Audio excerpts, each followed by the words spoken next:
one of the most important things you could do as a parent is be really committed to your own healing journey. Our goal is to not make our kids into bows, but is to shoot them from this moldable bow and to shoot them swift and far. They can teach you perhaps more than you can teach them if you let it. Mm-hmm. They come through you, but not from you. And though they are with you, yet they belong not to you.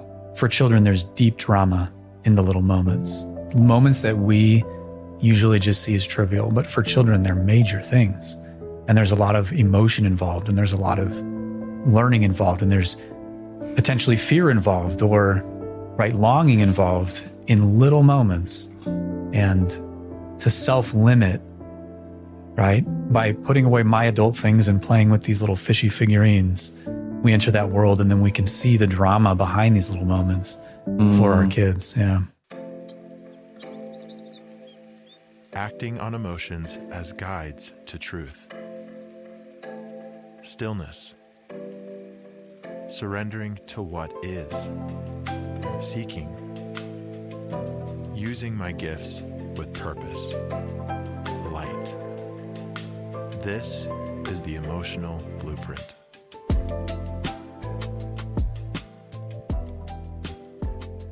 Let's enter into what's next. I think maybe we kind of talked about late childhood. Do we want to talk about the teenage years? I want to talk a bit about 6 to 11-ish. Ages 6 to 11? Yeah. Okay, we've talked a lot about kids from maybe 0 to 5. And maybe an oversimplified, base need. The thing that's always been super helpful for me is to understand, okay, how old are my kids? And what is the way that they are going to feel what's the best way I can feel connected to them? This is oversimplified, but it's been really helpful for me to how old are they and based on their age, how do they receive love or connection the best? And we've talked about infancy, that's like physical touch and how it's important to still do that. And then, I don't know, 2 to 5 or 1 to 5, then play becomes really important. And correct me if I'm wrong. And you still want to do the physical touch, but then these categories have kind of been helpful for me as a parent. So 1 to 5, okay, play is really critical. And then, 6 to 11, their imagination starts coming in a little more, their creativity. And so I kind of have always thought just social engagement. I guess I want to ask you about this. What I've kind of seen as a therapist is from 6 to 11. This is when it's important to really kind of stoke that join them in the world of imagination, talking about space and whatever, but also just almost any social engagement seems to be valuable, whether it's talking about aluminum foil or random stuff. It almost seems to be that around the age, just that social engagement, they feel important. They feel that they're important to you. And I'm curious, I want to get your thoughts on what's maybe important around those ages and if what I'm saying has any validity to it at all. So it sounds like by social engagement, what you're referring to is pulling them into somewhat of the adult world and entrusting them with not necessarily full-blown adult topics, but being able to treat them more as is that kind of what you're referring to? The socialization? Yeah, telling stories and imagination and making stories up and talking about space and Mars and whatever. It seems like the topics don't necessarily matter as much, although there's important topics, whatever. But I'm noticing this with my oldest, she just thrives on this, Dad, come talk to me, come spend time and just talk about, I don't care what it is. Sure. It can be about rabbits. Yeah. Whatever. No, I love that. So, I mean, if you're going from physical touch to experiential play, and now you're getting to how do we communicate? How do we talk? How do we exchange ideas? Cool. And I think that's, spot on with the developmental period, which is now they're capable cognitively of like those logical operations, that means that they can send and receive love in more like, I don't want to say abstract terms quite yet, because that's a little bit later, like abstractions. But yeah, through like direct communication and those direct expressions as well. Obviously, younger children can understand those things, but it becomes more meaningful to a child that's now in grade school, usually. Yes. So I know you're a great father. I know that you are. I just know it. Okay. I haven't seen you with your kids. Thanks for the vote of confidence. But I'll tell you why I know that. But I'll tell you why I know, but I'm going to manipulate you first. No, I want to ask you a question first. I know you're a great father, and I'm going to tell you why. Why do you think you're a great father to your kids?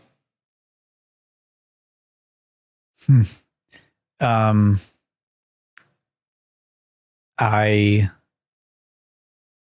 honestly don't know that I think of myself as a great father. I think of myself as a father who tries really hard. So maybe there's something in me, there's some sort of insecurity in me. But I think what I really strive to do with my kids is to understand where they're at, to understand their internal world. And that internal world is different for my 3-year-old daughter right now than it is for my 8-year-old son. And I really try to meet them where they are. Cool. Where they are. And that requires like understanding how they emote, how they think, so that I can connect with them on those levels and be present with them in those kind of at those levels and in those spaces. The reason why I know you're a great father to your kids is because you are a kid in a lot of ways. You have preserved your childlike self throughout your years. And so kids connect really well with other kids. And going back to this question of like, what is the most important thing that I can do to be a great parent for my kids is to find that child within. How do I do that? Well, that child within is often covered by layers of pain or insecurities or whatever. And so the motivation for us as parents to pay attention to what we're feeling, look at what we need to let go of and heal from. And I would say one of the most important things you could do as a parent is be really committed to your own healing journey. For your kids to see that, whatever, if they see any of that, cool. But the natural benefit of going through this healing journey is you integrate your current self with your child self. So you become a child with the wisdom of an adult. And kids love that. Yeah. They love to connect. That's a cool way of saying it. They love to connect with that. So I know that I know you, and I know you've been committed to that journey for a long time, ever since I've known you for the last 17 years. And when we reconnected and went out to lunch, it was like, he's the same person. It was so cool. It was like within 5 minutes, I'm like, he's the same person. He's still a child with, a little bit more wrinkles. I'm just kidding. A lot more wrinkles for You sure. still look so young, man. It's cool. I'm getting more wrinkles. But any thoughts on that, man? No, I just appreciate that. That's like, in my mind, that's a really high compliment to say that someone has maintained connection with their inner child. I have so much reverence for the period of childhood, and I have so much awe for the period of childhood and like how important it is, how beautiful it is. And I get sad when I think about the fact that like 75% of the time that I'll know my children is when they're adults. And so I only have this small period of time with them. But they keep me in touch with my inner child. But yeah, that's a high compliment. I appreciate. Of course, man. Appreciate you saying that.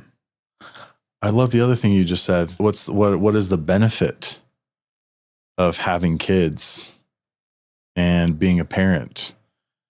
Well, they can help remind you of who you really are. Do they strip away so much ego if you let it? If 100%. You let them, right? Again, they can teach you perhaps more than you can teach them if you let it. I've shared this experience before, but I want to share it with you. It's just it's one of the most beautiful experiences I've had with, I'm getting a little emotional with my daughter. This was probably a year ago. We're walking outside in the grass, and I'm like carrying this TV up here to this office. And I like look behind me, and I see that she's like looking up in the sky. I'm like, what is she looking at? And the first thing you should know about my daughter is she loves bugs. She's obsessed with bugs. So she looks up and she sees this giant dragonfly. And I put the TV down. I stop and look at her, and I'm like, what? Because I could just tell she was up to something. And just instinctively, she just puts her finger out with a smile on her face. And I kid you not, that butterfly, like with laser speed, that dragonfly with laser speed just went straight to her finger and landed right on her finger. And she looked at me and she said, "Daddy, Daddy," and she's crying. She's like, "Daddy, Daddy, look."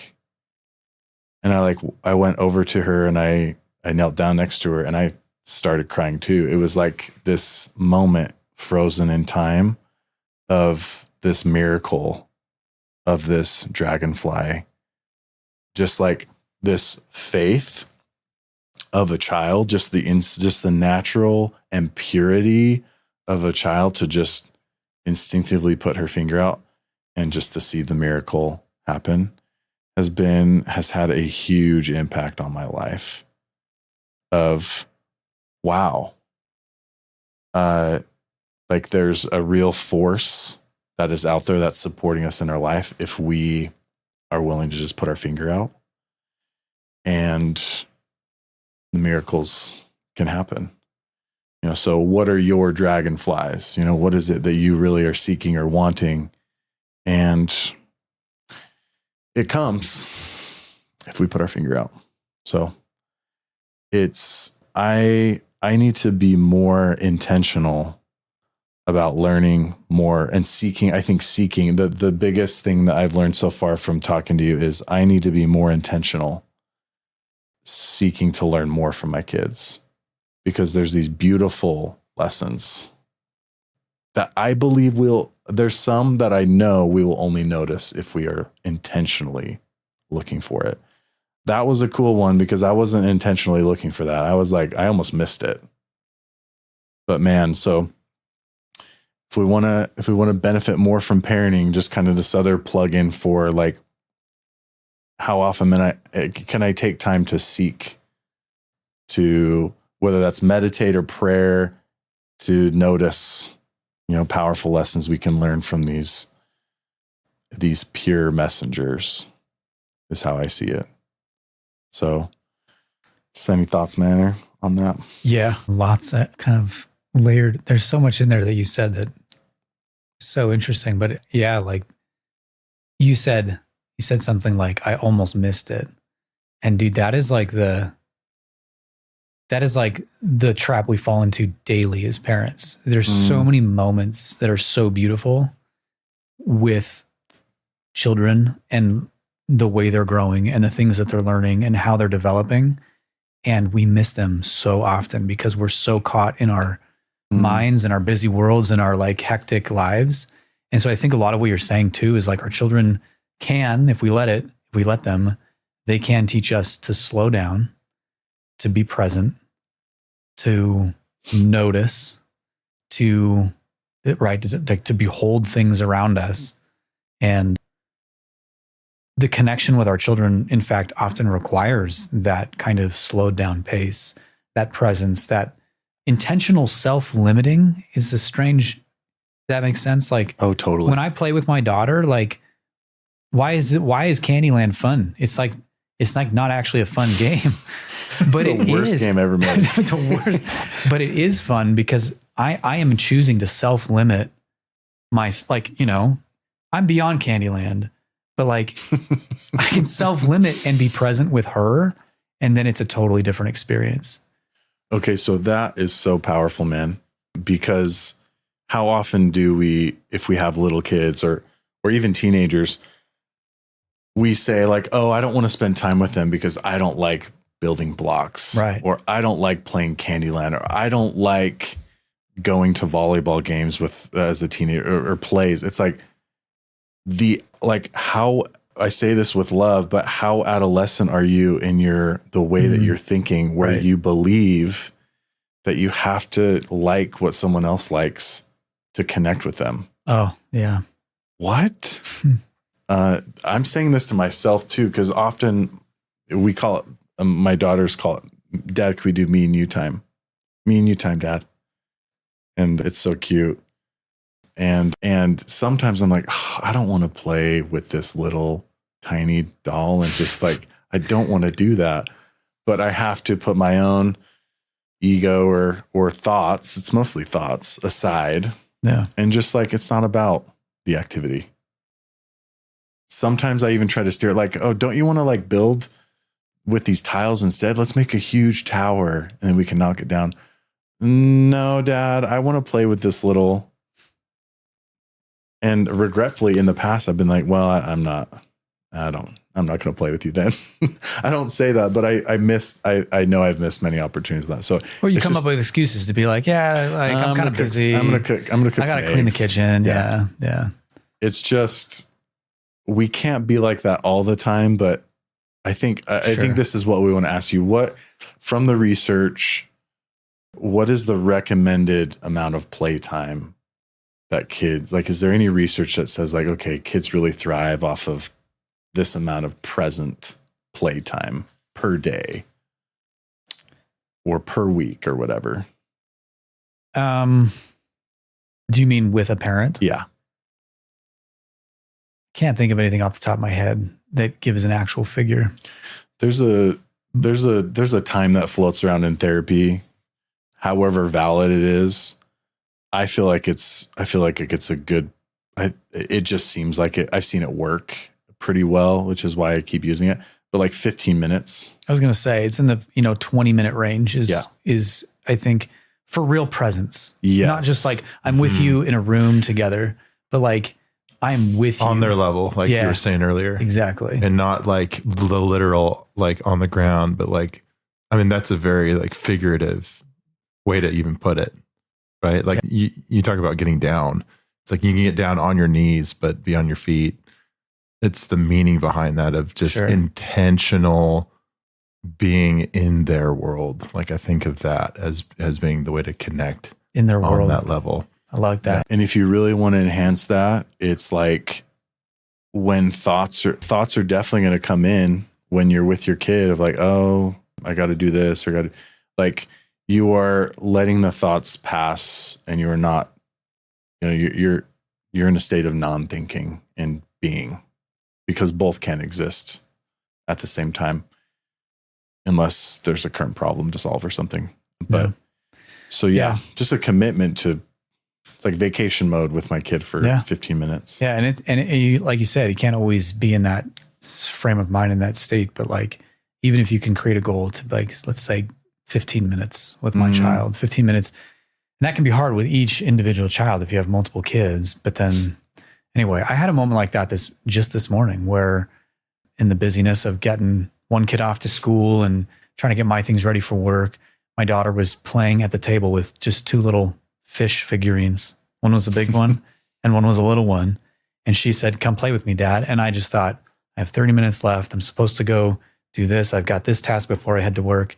Actually, what it was I was like, oh, I got to get my 30 minutes of scripture study in today. Right. So a good thing. I was like, oh, I got to go study my Bible. Time. Yeah. And then I was like, okay, I'll just play with you right now. I don't always make that decision, but like this morning I did. And she was pretending that the fishies she says it's a daddy fish and a Lena fish. Her name's Lena. And then she began to act out like the drama of her life between her and her daddy in these two little fishies. And as we did this sociodramatic play together, this was, again, like you said earlier, like her expression of her feelings toward me. She acted out the act of me going to work and how sad she got when I go to work. And then when I come home, how happy it made the little fishy. And all of that emotion is coming out for her in the play and in the presence. Mr. Rogers said, not me, but Mr. Fred Rogers said, For children, there's deep drama in the little moments that we often overlook. There's deep drama in the little moments. Yeah, for children, there's deep drama in the little moments. Moments that we usually just see as trivial, but for children, they're major things. And there's a lot of emotion involved, and there's a lot of learning involved, and there's potentially fear involved, or longing involved in little moments.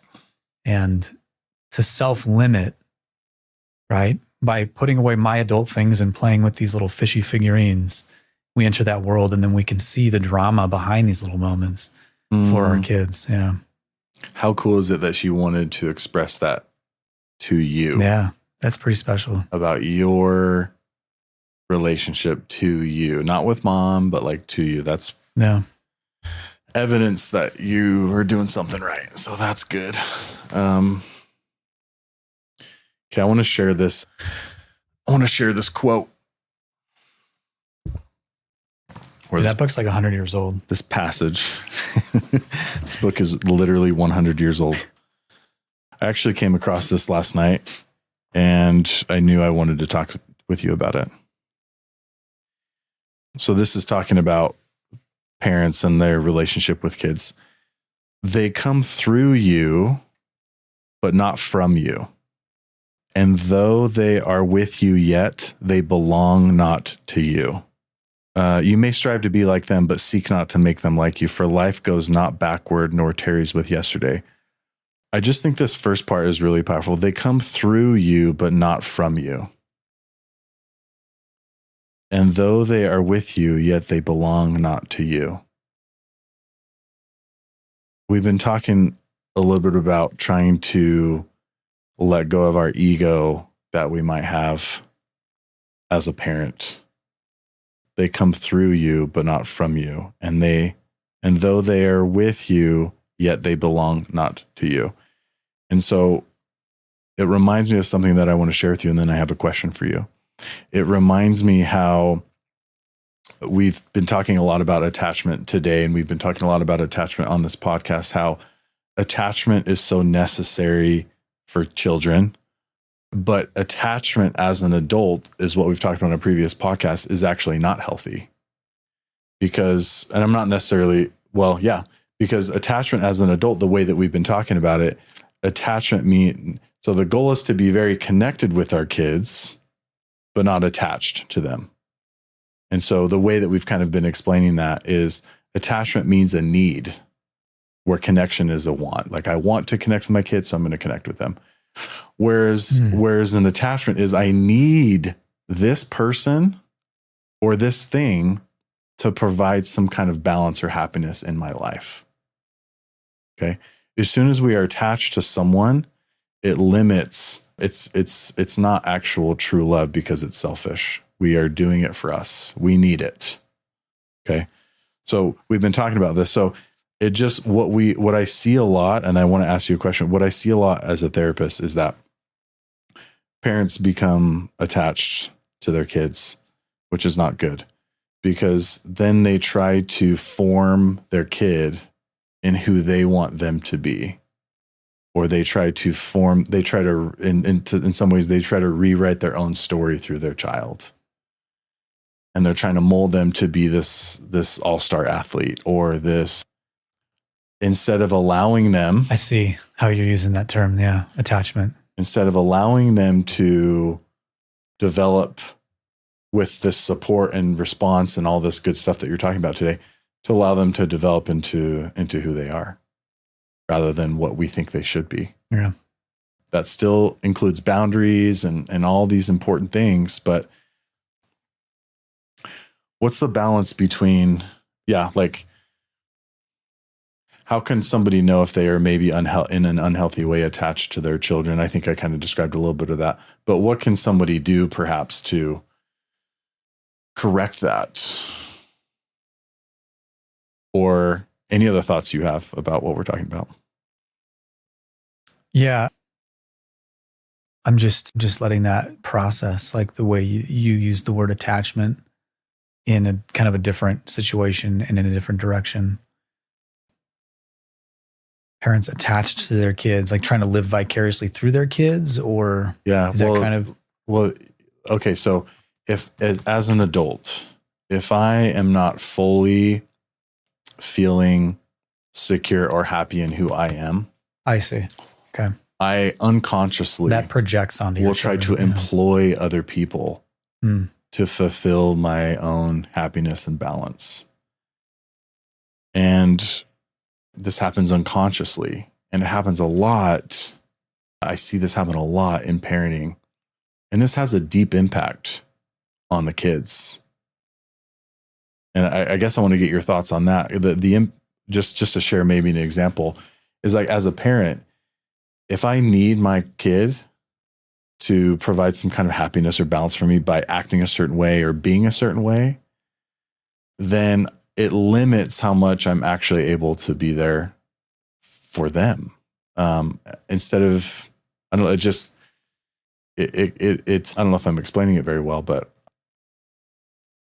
the impact that I've seen it have on the kids is it develops an avoidance of their own needs. Like they don't trust that. It's like they feel like their responsibility is to be there for their parent, Mm-hmm. and for their parent not to actually be there for them.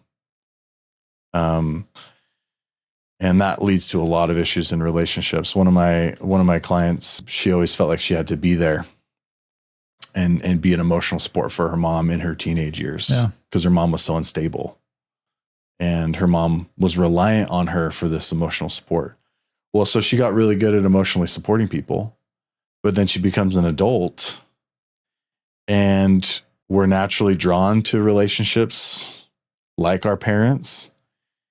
And we naturally, unconsciously will engage in the same. So she gives a lot in relationships, and then she gets really hurt or feels sad when she doesn't get anything back. Well, it's like, well, what's sad about that story is you're just recreating this relationship you had with your own mother, as an example. So Yeah. that might be a bit of an extreme one, but No, it's not. And you're describing pretty well, like, the parentification of kids, or when it happens in a couple dynamic, triangulation kids, right? I don't have a ton to add to that. I think you're it's just a cool PhD way to say it. Parentification of kids. Sorry. That's an annoying thing about me, is I just find the technical terms. And No, it's awesome. And then this is what I want to get your thoughts on too. Don't make them be like yourself, that part. Yeah. No, this other part I haven't shared yet. So I like this visual. So as a parent, you are the bows from which your children as living arrows are sent forth.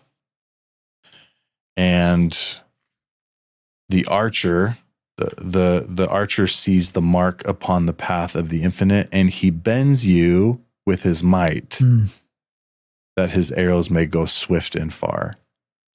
I just love this visual of like God or this higher power being the archer.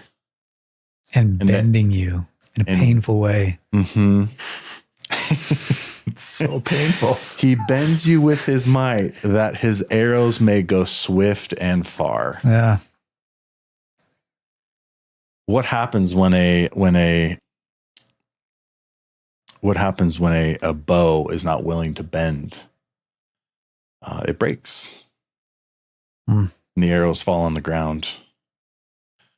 And so I just love that visual of how our goal is to not make our kids into bows, but is to shoot them from this moldable bow and to shoot them swift and far. And to not, while the arrow's flying out, not to grab it and bring it back in, but to let it, fly. Yeah, I mean, it kind of adds meaning to like the growing pains of parenting, right? The struggles of parenting, the stripping down of the ego. On one hand, we can see that as like, oh man, I resent this thing called parenting. On another hand, we can see that as like, this is the process, and this is like meaningful suffering potentially. This is meaningful struggle, because that's going to flow. What I gain here is going to flow into my children and allow me to direct them better in life for where they're supposed to end up, maybe. Yeah, that's really cool, man. But this is the last part of it. Let your bending in the archer's hand be for gladness. For even as he loves the arrow that flies, so he loves also the bow that is stable. So just really firmly reminds us of what is the goal of being a really awesome parent: stability, emotional stability, and spiritual stability. Well, that's our own individual, work. And then we get to see these, if we really are committed to that, then we get to see these beautiful arrows fly in the air. And I don't know, I love that visual for some reason. It's a powerful, symbol to me of, we're not the archer, we're the bow that's meant to be bent and used to shoot these beautiful humans off to a greater spot. So it presumes stability, right? Yep. And a little bit of bending. Yep. And that's an interesting phrase too. It talks about there was gladness in the bending. It says, that reminds me of the Apostle Paul, who says, I rejoice in suffering, or I rejoice in affliction, because of how it changes him and what it allows him to do for the archer. His archer is Christ, obviously. But yeah. That's awesome, man. Very cool. Anyway. So, okay, well, let's maybe talk about one more thing before we wrap up. I want to get your thoughts on this research that I think a lot of people have heard about, which is that as soon as you become a parent, your happiness begins to decrease significantly.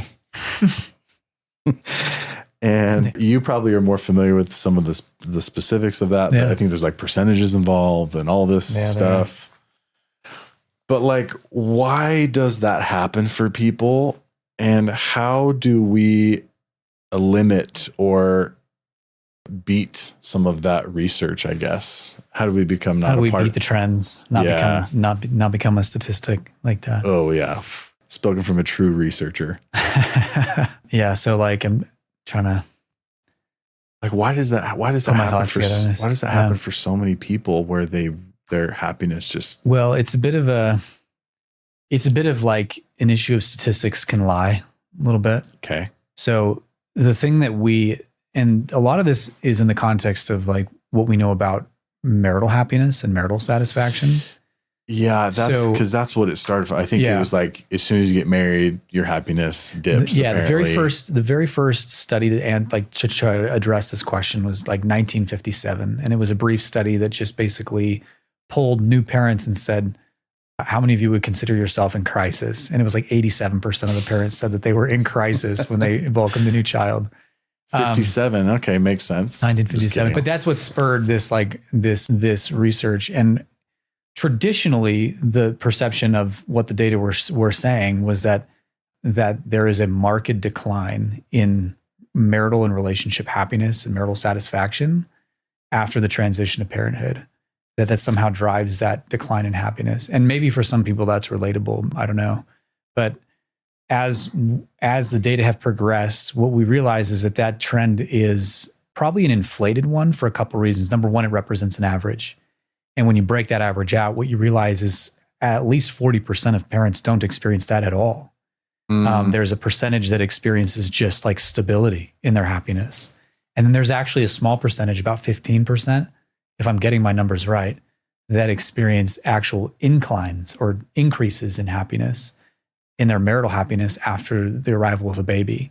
Then there's people who have a moderate, slight decline, and then there's people who have a really bad decline.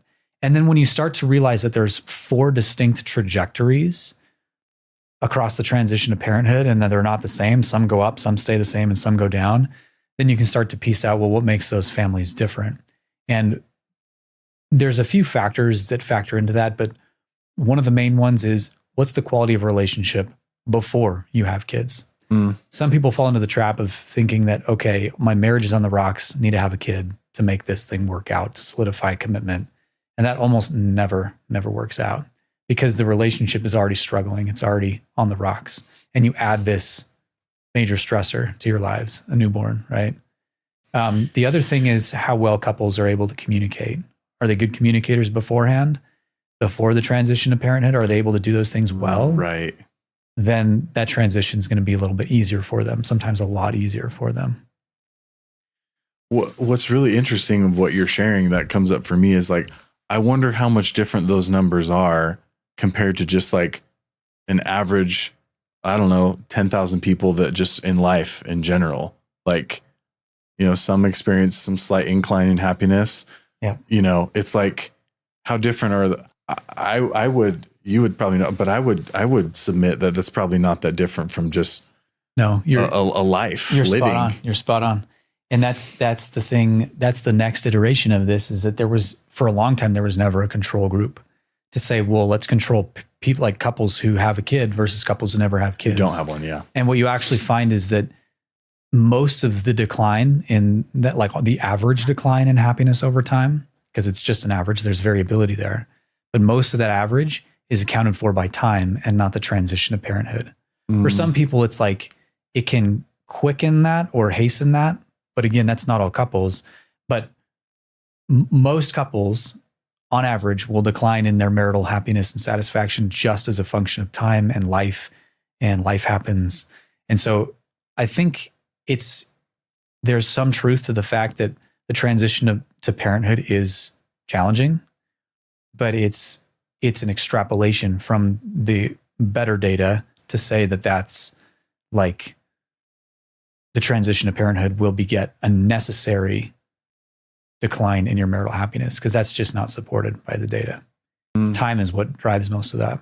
Right. Yeah. Just a thought on that, man, that I think is interesting. One of the things that we see a lot in therapy in relationships, especially with people that when they're first married, is that they do experience a dip in, like, I don't know if it's happiness, but disappointment. And I guess we could call that unhappiness. And why is it that so many people, when we're seeing these marks of like people getting divorced, like a year after marriage is going up quite a bit. And what I've seen in therapy and with people I work with is what seems to happen a lot is that people lose themselves in the relationship of being married. They've just got married. They're excited. It's like this new chapter, and they actually begin to invest too much into their relationship, abandoning their own selves and abandoning, like, for not keeping in touch with their personal relationships, abandoning some maybe spiritual habits, some emotional habits, perhaps, like just they just simply invest too much and get caught up in this attachment. And then naturally that the honeymoon phase, whatever we want to call it, kind of fades. And then there's this natural like disappointment where they're like, I just don't feel like you've changed. I don't feel the same way that I used to. Like things have changed. And it's like, well, that romance or that whatever feeling is meant to fade. And then like, what do you got? Where are you at individually? And there's this adjustment that either people make or they don't make. And if they don't make it, it seems like they get divorced. And if they do and are able to kind of figure some things out, then they're in good shape. But it reminds me of parenting a little bit, how, kind of maybe a different take on what we're talking about is even if you have these beautiful, pure kids and you have the most important relationship in your life is still yourself. And you have to make sure that you are taking care of what you need spiritually and emotionally to provide the stability and to be solid so that you're not breaking when the master pulls this bow, So any thoughts, man, on what we're talking about? Oh, you just summarized that really well. Like so much of our success in marriage, so much of our success in parenting has to do with like our willingness to do the inner work on ourselves. And sometimes that's tough and people avoid that. And it causes like that has ripple effects into their parenting, into enmeshment in marriage and with partners. But yeah, the more like stable and steady we can be as individuals emotionally, and that doesn't mean we have to be perfect, but it means that we're committed to like doing the hard work and doing the inner work so that we are in a secure place emotionally that's going to spill over into our relationships for their good, I think. Cool. Yeah. Well, dude, let's wrap up with a couple bonus questions, man. Okay. I do want to kind of maybe complete the developmental phase. And I want to just like, is there any, I think the one question I want to ask you when it comes to like the teenage phase, what do you share with people perhaps about this phase or what do you think is important for people to know about this phase of like raising teenagers? Yeah. This one. Yeah. And what I know on this topic now is limited to like what I know from the academic research and the research that I do, because I don't have a teenager and I totally acknowledge that too. But some of the trends and the patterns are that this is a hard period of life for different reasons. And one of the primary reasons is that adolescence, one of the most important needs for the adolescent period is this development toward individuation and autonomy. So we're talking about the importance of being that individual and being a steady, emotionally steady individual. And this is where that begins to develop, is the adolescent period. And so it's requiring a major change in how parents approach parenting, right? Parents are used to structuring everything for their kids, making decisions for their kids. And now they have to kind of step back to a degree, right? Just maintain that emotional leadership in the home, but to a degree, allow children to begin to develop their individuality. And that creates all sorts of downstream growing pains for families that are natural and normal, but require some work. Yeah. And I think the attachment from the parent side that I think really reminds me of what you're saying is this is when I think parents overprotect their kids because they are too attached or they are attached to some degree. And so it's like, it's so important for your kid to fall off his bike and to get broken up with by a girl, right? Yeah. To fall off his bike and skin his knee so that he is more motivated to learn how to ride that bike really well. And I think this is a common thing that I see. It's so fascinating, man, because with some teenagers, I see like these prodigies, like, holy cow, I've never met an individual more amazing than you. And you're 16 years old. Like, who are you? Or you're 17, like what? Or you're 13. But then that's more rare, but it's pretty, but then I see a lot of teenagers that are very weak and they have almost no resiliency.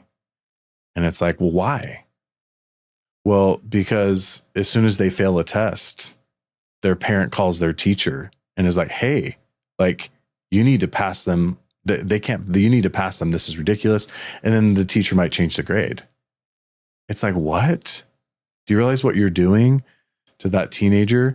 They're about to fall off the bike and you're putting in a nice cushiony mattress right underneath them so they experience no consequences. Right. It's like, there's a lot of love as a parent in letting your kids fail. And then coming in with like this loving support, like I'm here for you. I understand. They're kind of some of the things that you're saying, but you gotta, like, I say this sometimes to parents, like the most important thing you can do for your kid right now is I know you don't trust them, but you need to back off and you need to let them fail. We already know they're going to fail. Wouldn't you rather have them fail now while they have the loving support of you rather than the inevitable, which is they're going to fail rather than delay it 4 years and they're 22 and then they're embarrassed that they don't know how to pass a class. So that's the attachment I think I was referring to earlier that is sometimes unconscious, and it's really difficult for parents to step away from that and to let this individual develop and fail and grow and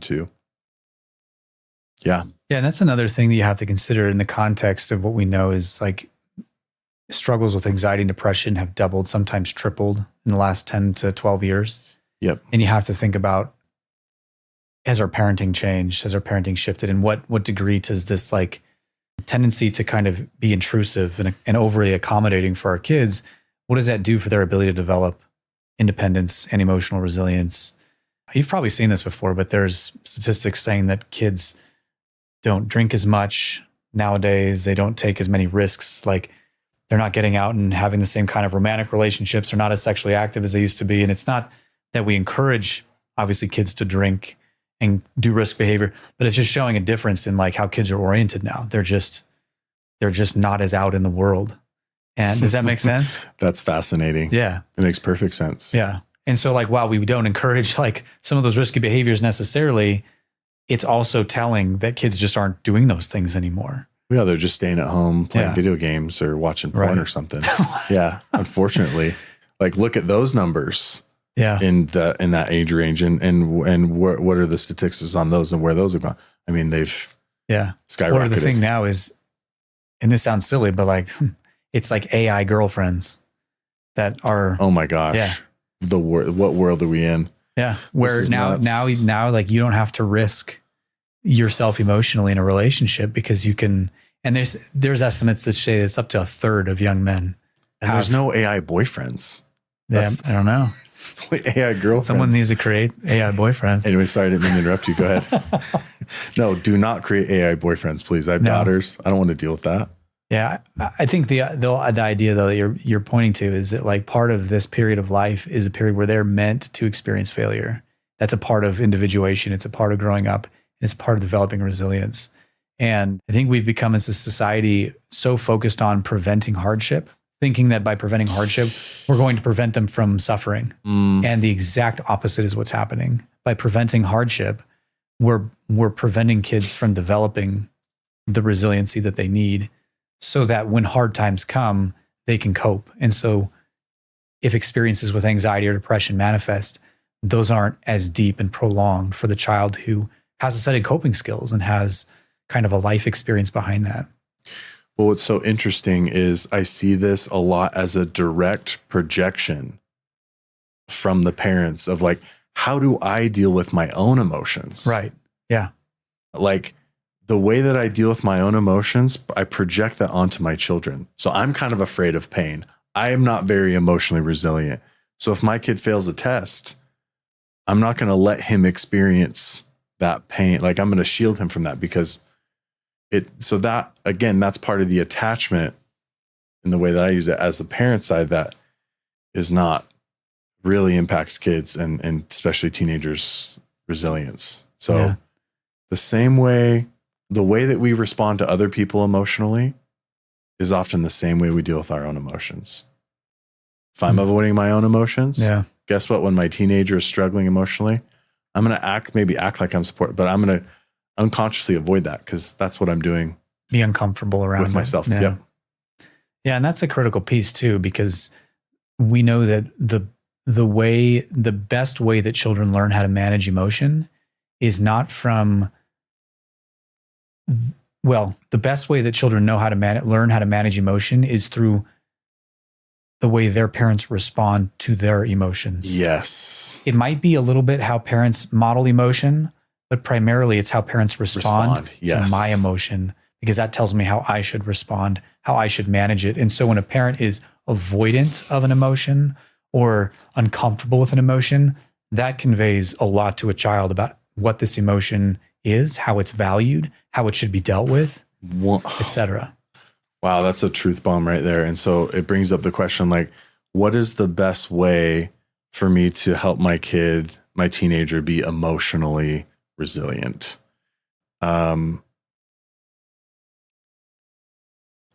It is how you are responding when they are struggling emotionally.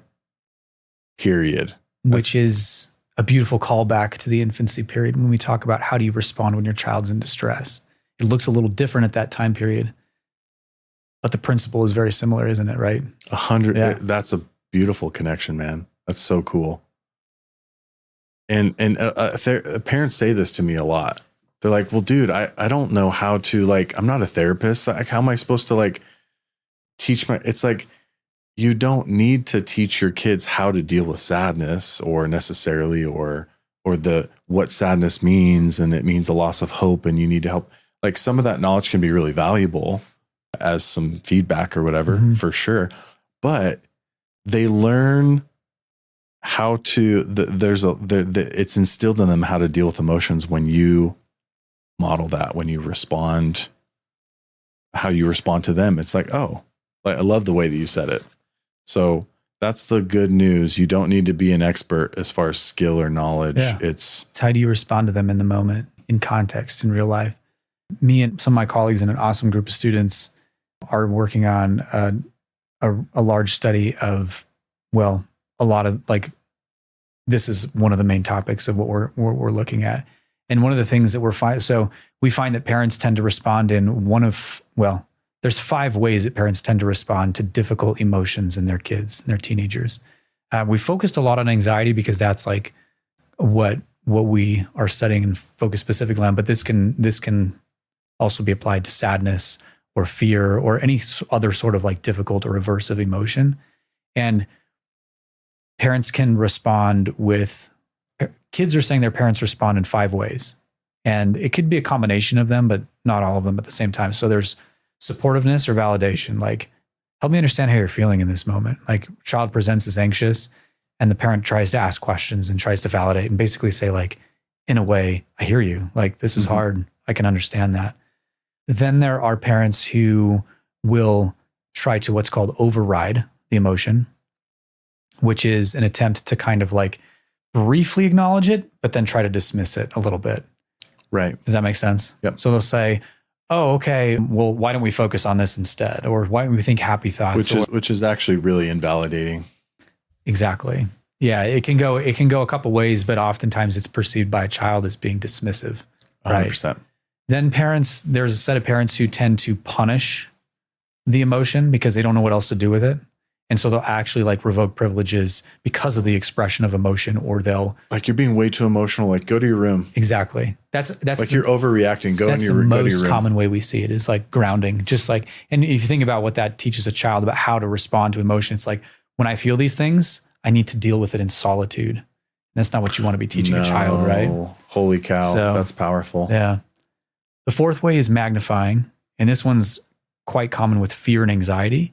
What happens is a child presents as anxious or a child becomes fearful, and that emotion is contagious and it wears off on the parent. And if the parent's not careful, they begin to get anxious and tense, and they begin to say things like, well, now you're just making me uncomfortable and I don't want to talk about this. And right. And then the 5th way is what's called instrumental aid, where a parent will sit and try to strategize and say, what can we do to manage this emotion properly? And that can involve like coping skills, but it can also involve like, do we need to go get professional help? And the best outcomes we see are obviously when support and instrumental aid are coupled. So when a parent can say, I hear you, this is really tough. When I feel this way, this is what helps me. What do you think is going to help you in this situation? So a combination of those two. Can you slow that down a little bit and say that again? Because I think that's really powerful. So what is the best way for a parent to respond when their teenager is emotional? So the best way to respond, clearly from our data, I don't want to be all like from our data, but yeah. Gotta start that one, edit that one out. No, we're keeping that in for sure. Yeah. But that response you said was so awesome. Yeah. The most effective ways and the most positively effective ways of handling difficult emotions with your child is the combination of 2 things. It's the support and the instrumental aid. And then share that example you shared again. Yeah. So supportiveness is validation. So it'd be like saying, man, I hear you. That's a tough experience. Or even relating to it, being able to say, I might feel that way in that situation too. Or I had an experience like that where I felt that way. Totally understand where you're coming from. The way you feel is completely valid. And then layering onto that some form of instrumental aid when it's appropriate by saying something like, what maybe helps you? What do you think is going to help you kind of manage this feeling right now in a way that doesn't hurt yourself or doesn't hurt other people? What's a way that awesome. you can manage that? That's For me, awesome. this helps. But like, what is that thing for you? And help me kind of brainstorm with them on that. I hear you. If I was you, I'd feel the same way. Yeah. And help me understand. This is what helps. This is what helps me a lot in a situation like that. But what does that look like for you? Yeah. How can, I want to help you. Yeah. That's awesome. Tell me what's unhealthy about this response or this attitude that a lot of people have towards parenting is passive parenting. Example, if hey kid, hey Chris, I love you. I'm here for you. If you need anything, just let me know. Really good intention. What's not ideal about that kind of passive approach with a teenager? Yeah, I would say a couple things. Number one, it could come across as avoidant or like it's uninvested to a child or to a teenager, right? Like, well, I really need you right here, and I need your presence right here. I don't need you to go away. I need you here. Even if that means even if that doesn't result in like the resolution of the problem, like I need you here is often what a child needs and wants to express. Another problem is that sometimes children don't know how to express what they need or want, right? They have these difficult, complex feelings, and developmentally, they're still trying to make sense of what that is and how to identify those things.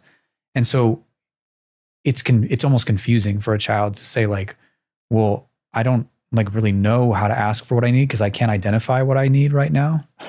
And this is exactly what I need guidance on, right?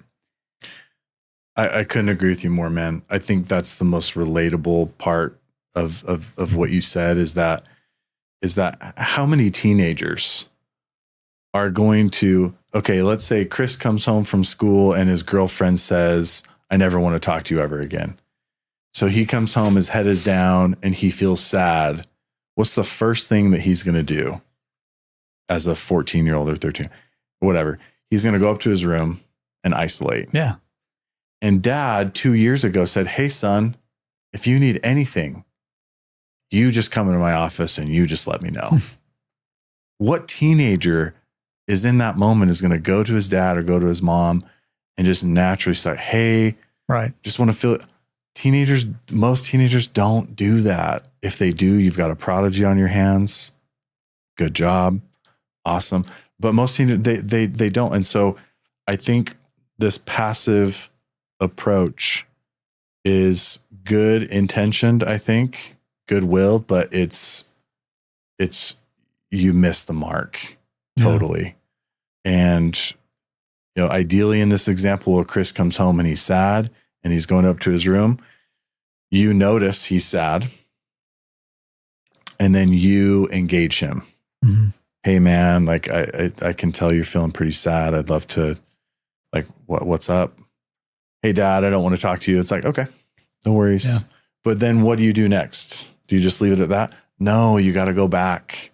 You got to be intent. You got to re-engage. Check in occasionally. You don't have to force them, but a little bit of, I wouldn't say pushing, but a little bit of initiating, and like they need to have this. These are transformational experiences for these teenagers when they have these moments like this, and then they feel comfortable, or even if you nudge them a little bit, and then they open up, and then you respond well, like, hey, like I would feel the same way too.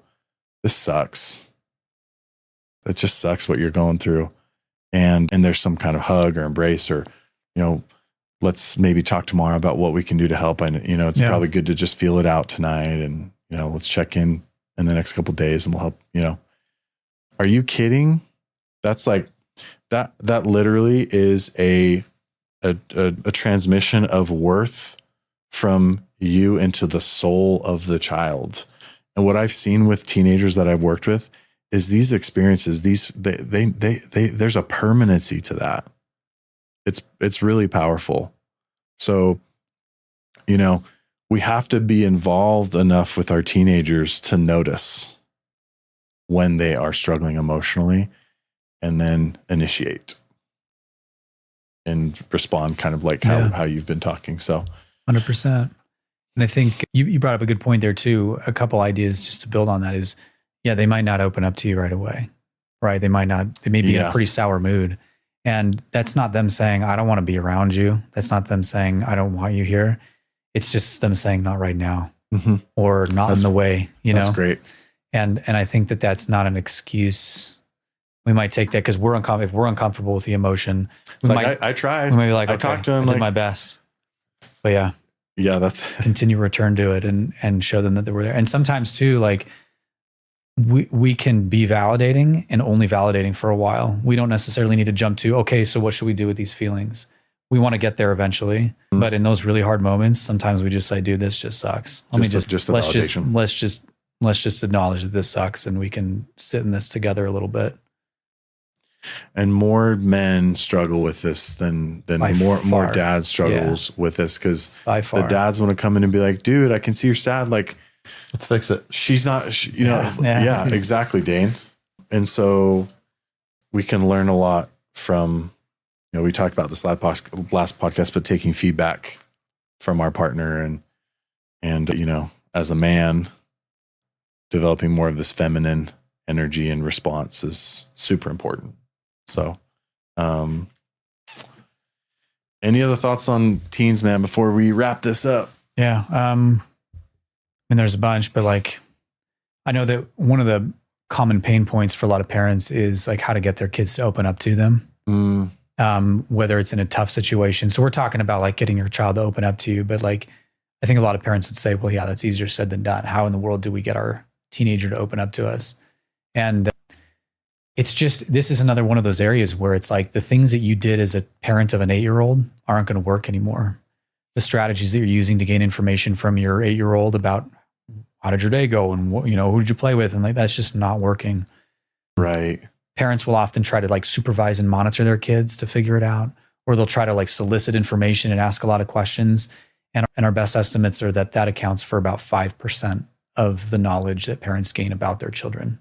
Fascinating. The biggest thing that parents, like the biggest source of knowledge for parents is just voluntary disclosure, allowing children the space and the time to then voluntarily open up to them about their lives. And that is tricky because it's like, it's no longer directly controllable for me. With my 8-year-old, I can just ask questions and I can supervise them and monitor them. And I know about their life. I can ask their teacher about this or that. But with a teenager, now the strategy is indirect. I can't expect that just asking them lots of questions and monitoring their behaviors is going to result in any meaningful knowledge. I have to instead create an environment in the home where my child feels comfortable opening up to me when they're ready. And the biggest two predictors of whether a child's going to open up to their parent, a teenager is going to open up to their parent, is when they're in like not a negative mood. So it's their own mood state. And the second one is their perceived closeness and trustworthiness of their parent. And those things are fostered by time spent and being present with your child. And so oftentimes it's spending that time together where the disclosure actually begins to happen. And when we allow that space, and that's a lot easier said than done. I get that. There's just no shortcuts, is there? Right. It's like you gotta, if you want to really investing, if you really want to have this open, cool relationship with your teen and really help them, you gotta put time in. Yeah. I think at that point, it's probably more activities, maybe leaving the home, going to a game, whatever, going to dinner, just hanging out. I love that word that Dane just used, like it's an investment, right? It's like, why are we doing these activities? Well, it's to invest in our relationship with the trust that will pay off. That will pay off for me and my child down the road because there's a relationship of trust that's built there, and that will foster the type of communication that's necessary down the road. So, it's really powerful what you're saying about the whole voluntary disclosure thing, because there's no shortcuts to that. And this goes back to this attachment thing from the parent side of this need for my, like, this over controlling, or I need my kid to, I can't let go of this, that they're not opening up with me. I'm just not able to let go of this because I need them to become this. I need it. It's not for them. It's not actually what's best for them. I need it. Yeah. And so that's when parents engage in this, I don't think this is the only reason, but this is why parents engage in a lot of these behaviors you talked about, like the soliciting information, I've hired a private investigator, it's just crazy stuff. Masterful manipulation. It's like, yeah. So what do you think about this idea? Because I just think this is there perhaps is like this beautiful merging of quality time with our teenager to make them feel comfortable having this voluntary disclosure, combined with some intentional, like, asking them, or just kind of finding the balance with, I think. Yeah. I think both are meant to work together. Sure. So. Yeah, I don't think what we're saying is that you shouldn't ask questions. I think what it's saying is, if that's your strategy, it's not going to work. If that's like your only strategy, the only arrow in your quiver, so to speak, that's not going to work.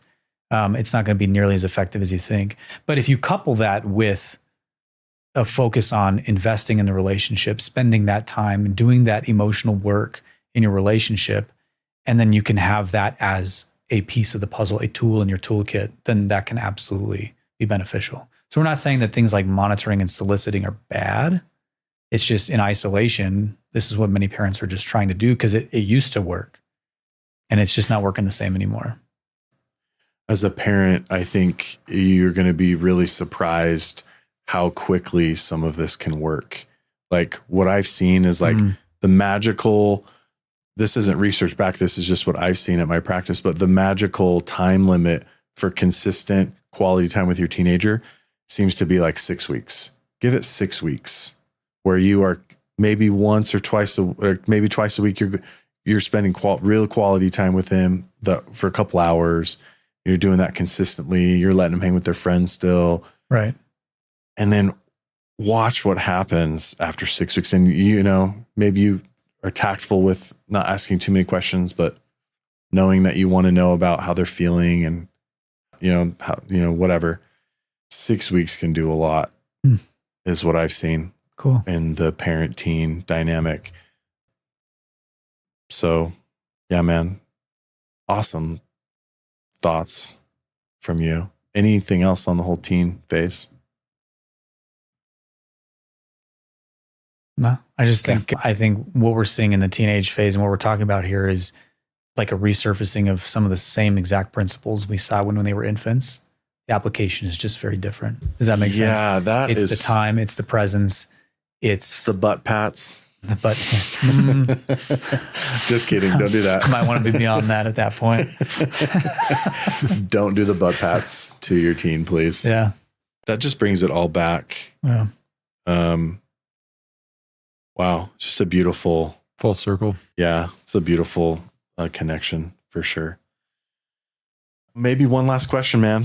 Okay. Bonus question. Here's what I want to ask you, man.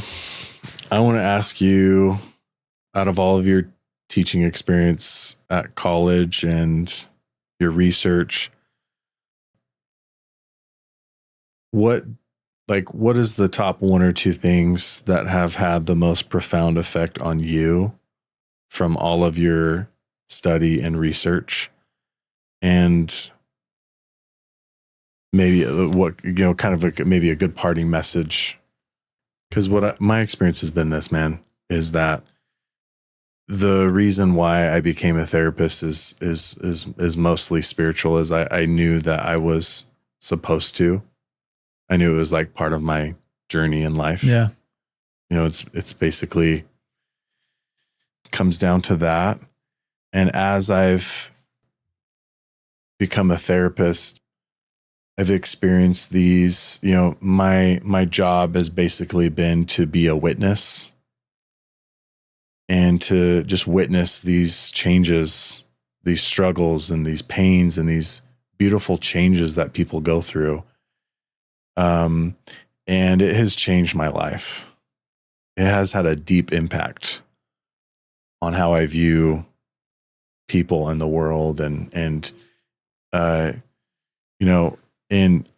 know that you've dove deep into study and research and seeing, and teaching and seeing some of these things. What impact has that had on your life? And yeah, how has that kind of impacted you in a positive way? And maybe what would you like to share as we close out? Yeah, really good question. Yeah, kind of like what's the biggest personal impact that your work has had on you as a parent, as a father, as a human being? Because it's clear. So I'll tell you why I'm struggling to answer the question. Because, and I'm not saying I won't answer it and I don't have an answer to it, but why I might be struggling to answer the question is because I'm kind of in a phase of my career and my life where I'm noticing like it's one thing to research this stuff, it's another thing to apply it. Do you know what I mean? And there's a big gap there. And and I don't know that I have answers to like what that looks like for me. Like I just know that the research is helpful in helping me locate good principles, but like parenting in practice is just like a totally different ballgame. So I don't know that like I'm at a phase in my career where I'm like, I've learned these super profound lessons that have made me a better father. I think in general, like knowing the data and knowing the research is important and helps guide me. But I honestly don't know that I... Honestly, man, I think that's a really powerful message as the parent expert to hear you say like, look, I spent countless hours knowing all the research and all the skills and all the data and everything. And it's a whole different ball game practicing it. So if you're going to spend your time as a parent trying to be a better parent, don't just read books. That can be somewhat helpful, but really focus on you. Nailed it. Really focus on you and you working on like, listen to other podcasts that we've put out, follow the emotional blueprint and really try to apply it. Yeah. I mean, there's just like, it's a really good point. There is so much in the way of like parenting advice in the world on Instagram, all over social media. And I think we are lost in information and perceptions and perspectives. And what we need is wisdom. And I think that can boil down to like who you are as an individual. We talked about you get who you are as a parent, and it's okay to parent intuitively as well, because you know your child better than everybody else. Take some guidance from, the science, but know that science gives you principles and not solid practices. Take those principles, they'll get you in the ballpark, but you've got to do the work to do it yourself and to figure out what works for you and your child and your situation. That's where I'm at right now. Amen, Mr. Rogers. If you have benefited from this podcast in any way, it would mean the world to us to have you subscribe, to allow us to keep it going and bring on inspirational human beings.